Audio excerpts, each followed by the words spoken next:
Charlie, do you pray?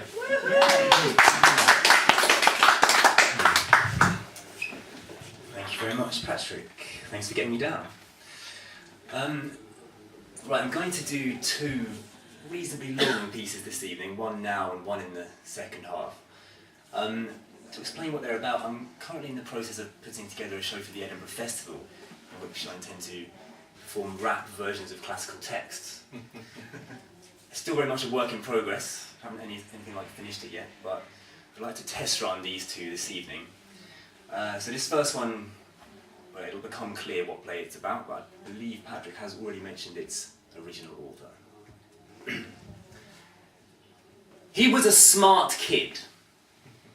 One who'd always aim for the middle of the target. A straight-A student at uni, he was laughing, but when he graduated, he suddenly thought, what the fuck is all this barking mad shit that surrounds me? I don't get it. Yeah, I can do a quadratic equation. I can conjugate Latin verbs, but one conundrum I can't crack is just what's going on with this world. It's just so confusing. Everyone's got theories and none of them are proven. I want to know. I just want to know. He thought back through all the literature he'd studied, searching for a buddy to make the water less muddied, somebody who could unfuddle his mind and shed some light upon the anagrams of existence. First he thought, well, God seems like someone who's not short of wisdom, and loads of folk rabbit on about the brilliance God brings them. But I don't know if I'm cool with that. I mean, he's something of an autocrat, and too obsessed with being mysterious, and too quick to test us and cultivate fear in us. I don't really rate God. I think he's insecure. So I need another worldly one with service to procure, with an intimate knowledge of universal law. He started to ponder, and his eyes fell on the floor. That's it. The ones who rebelled. The ones who said, no, God, we're not going to take this anymore. We've had enough of your authoritarian dictatorial ways. We've got other ideas. The ones who were kicked out of heaven and sent to live amidst the lick of a furnace, they're the ones who I need to enlist to my service. Orientis princeps Beelzebub, inferni ardentis monarcha et demagogon propitamus vos ut appareat et surgat Mephistopheles. Feeling grateful that he'd paid attention during Latin, Faustus waited patiently for scary things to happen. Suddenly the doorbell rasped, his mother's poodle yelped, and on the step a dapper chap said calmly, can I help?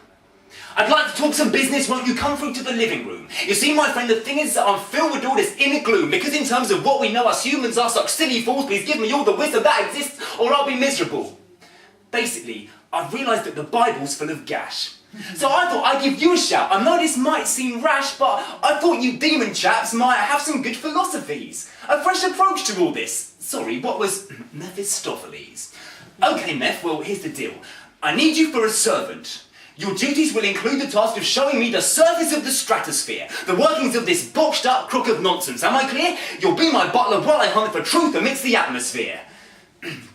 As tempting as this sounds, dear sir, I have a boss already. I've thought of that, dear Topheles. I'm several steps ahead, you see. In return for this fixed term of joy, 1/4 century, your master will receive my soul, to use however hellishly he likes. There was a pause, then Meph said almost kindly, I'm not convinced you've thought about this really all that wisely. Yes, I suppose you learn some things, but then, and here's the rub, you'd have to live in hell forever. It's more than just bad grub. To be honest, bruv, I don't find that too daunting. How bad can it be? Hell's a budget fairy tale. You look perfectly happy to me. Meph's expression tightened. Thinkst thou that I, who tasted the eternal joys of heaven, am not tormented with 10,000 hells in being deprived of everlasting bliss? Okay, mate, I've touched a nerve. I know you and God had a tiff, but what you're saying is this. All that hell amounts to is just not being up there. Well, I've handled that okay in life, so I'm sure when I'm dead I won't care. I think you've missed the point, but I'm reluctant to complain. After all, it is comforting to the wretched to have company in their pain. I'll run this by my master first thing, he's the driving force. Then I'll swing by in the afternoon to sign the deal. In blood, of course. Sure enough, the doorbell rasped once more at 2 p.m. Meth strolled in with an envelope and then produced a feather pen. Faustus scammered through the print, then with a nifty slice, he leaked the lifeblood from his palm with a carefully chosen kitchen knife. Thus Faustus signed away his soul without so much as a rueful word. Then 2HQ Meth took the scroll to be rubber-stamped by Lucifer. Early the next morning, Mephistopheles reported for duty as his servant and his Satan-sent informant. As good as his word, Meth served with dedicated loyalty. Showed Faustus all the unknown things about the air and soil and sea, the makeup of the firmament, solutions to philosophy, which numbers always win in this life's unforgiving lottery. He now could conjure any wonder up from underneath the cellophane. Chunder from asunder, someone shuttered up by death and bane. He rumbled every weather vane and thundered up to mega fame. Suddenly young Faustus found he had a neon-lettered name. He mingled with A-listers and played pranks upon the Pope. He kissed the lips of Helen of Troy, then spat some lyrical dope. So in the throes of ecstasy, indulgence and celebrity, the time went by so quickly, in no time 1/4 century had passed. The butler uttered politely, "Sir, I hate to interrupt, but it's time to settle up. My master's on the phone. You'd better come with us." The tint of daylight darkened, and the good vibes fluttered down. They settled on the ground and shriveled into ugly frowns. He looked around bewildered. "But I'm not ready, mate. There's far more things I want to learn. You ain't taught me how to levitate. And I want to marry Helen and be universal ruler." It was then he noticed Helen had just turned into Medusa. "With all respect, my dearest sir, you have had quite a while.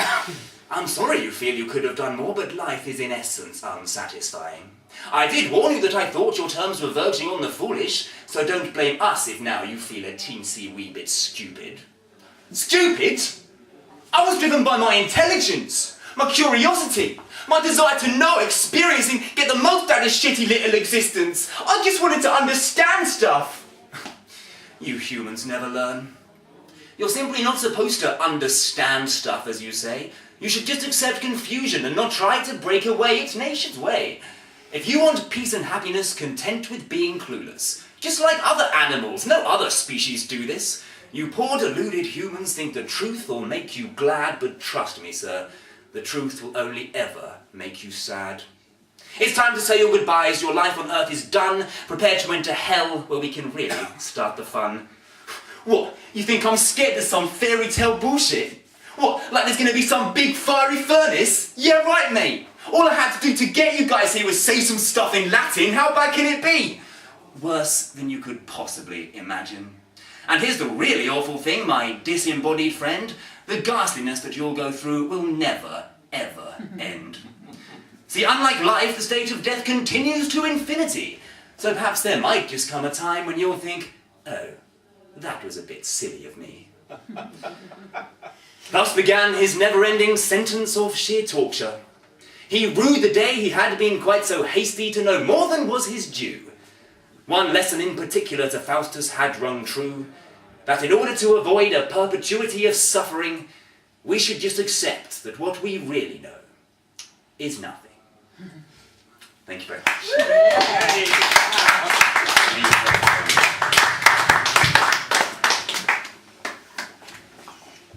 More applause, please, for that. Superb. Yeah. Faustus, did you see Faustus?